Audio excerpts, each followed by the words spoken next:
Amazon Rufus making the news today with new features, memory of your past experiences, what you've looked at, your order history, and more. My name is Stephen Pope. I'm the founder of My Amazon Guy. And here, if you open up the Rufus, many of you haven't even tried Rufus yet. I'd like to add that this adoption rate is quite low. But Amazon continues to push it and make some upgrades. So here you can see, keep shopping for PC gaming mice. Well, recently I was searching for PC gaming mice, so it's reminding me to do that pretty standard thing you'd see in any kind of personalized engine, like retargeting if you go to a website, stuff like that.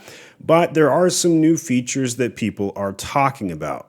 For example, I just asked Rufus, how many times have I ordered a mouse? And it actually checked my orders and told me 12 times. It's now going through my order history right now and populating this.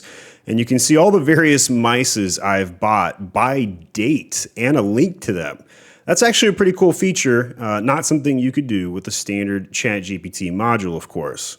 On Amazon's own website, where they unveil information about Rufus, you can see them talking about how their intent behind the platform is to help customers understand product details and hearing what other customers are saying. So customers are asking Rufus specific product questions. Rufus is sharing answers based on helpful information found in product listing details, customer reviews, and community Q&As.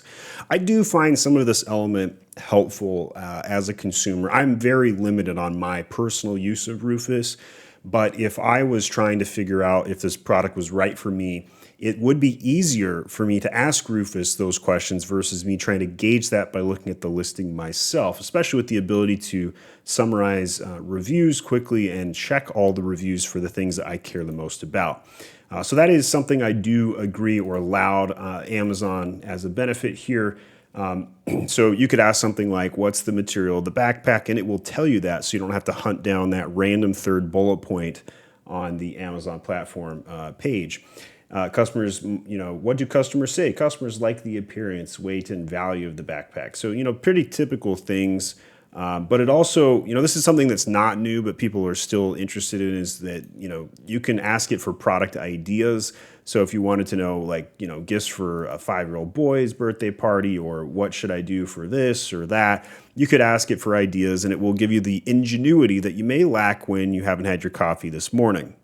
Can also use it to compare products. So here they have an example of comparing a shoe or an LED TV, which is nice because then you can see which features matter the most. Product updates, what's new about it, what's new about the Fire HD 10 kids, iPad, and whatnot.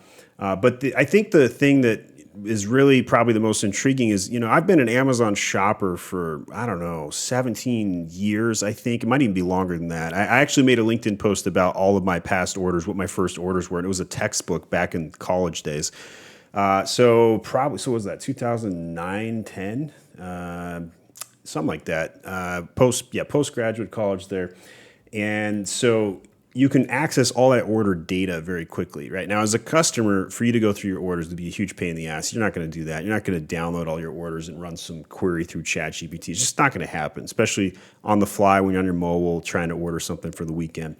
But you would probably ask, Rufus, what was the last thing I ordered that solved X problem? What was the last thing that could help me here? Or so, what are, based on my order history, what is something I might appreciate? What's something I might like?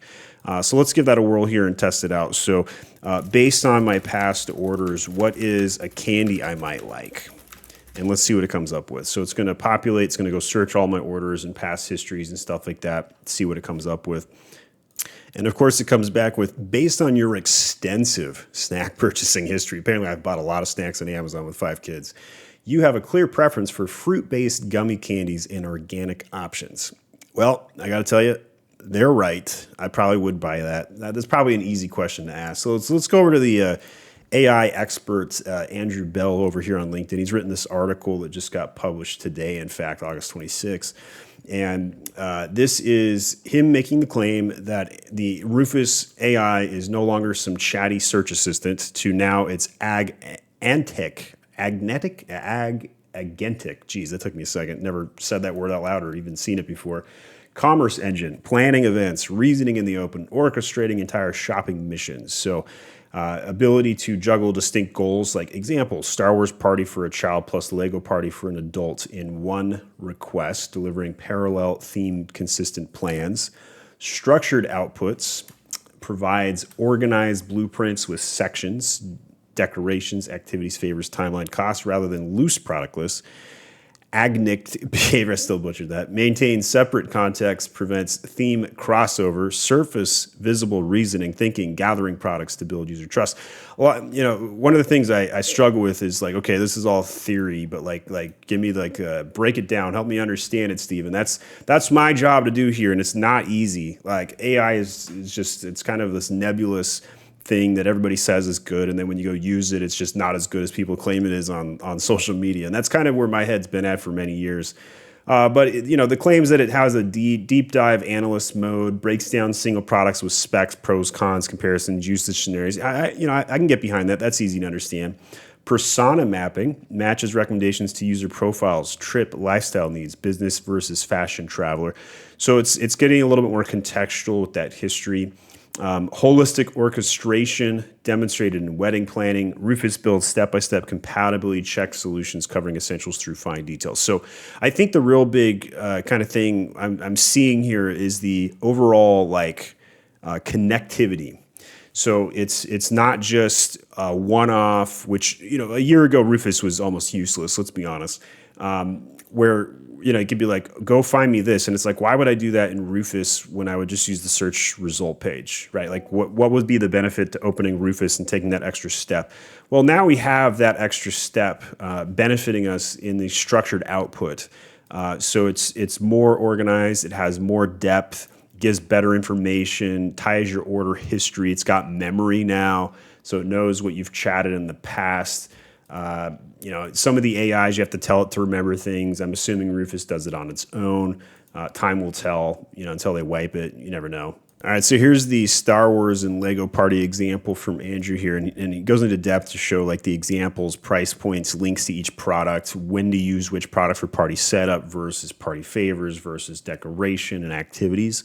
I do think that's pretty helpful. Now, if you hit that add to cart button, does it add all those to your cart? Because if so, that would be pretty amazing. Let's go test that real quick. So let's do, give me 8 items that are a must buy for Legos party for kids, 8 years old.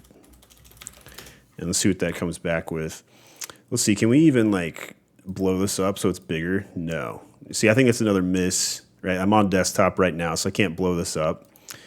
But it's planning everything out, showing me okay, got birthday pack supplies and building block themed Lego stuff, Lego dots, creative kits. All right, so what I'm hoping to see is at the end of this, give me an add to cart button so I could just add it all in one button and go. And then instead of me having to click each of these, it did not. So I think that's what I would love to see next. Now, we did see the add to cart button in the screenshot here, but it doesn't seem to be that way on desktop.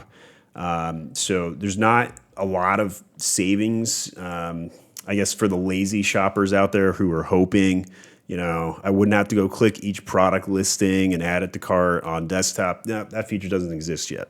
So overall, still think there's too much hype for what we're actually seeing. It is cool, don't get me wrong, but I think you really have to ask yourself, what's going to be the user adoption rates of this?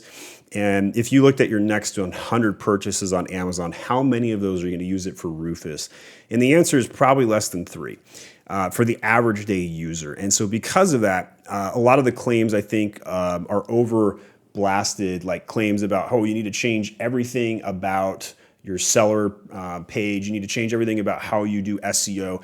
I think those claims are just way too early. We're probably looking at 2026, 2027 before any sort of Rufus AI implications on SEO, how you would change that. All of the keyword stuffing, 500 words of crawlable text in A+ content, 100 characters in alt text, the search term field, 250 characters or 500 bytes, depending on which month it is or category you're in. Amazon keeps changing that one. All of those still apply. Everything that's in my SEO course still applies. I have not seen a single instance where not putting Spanish in the alt text of a photo doesn't help it rank better.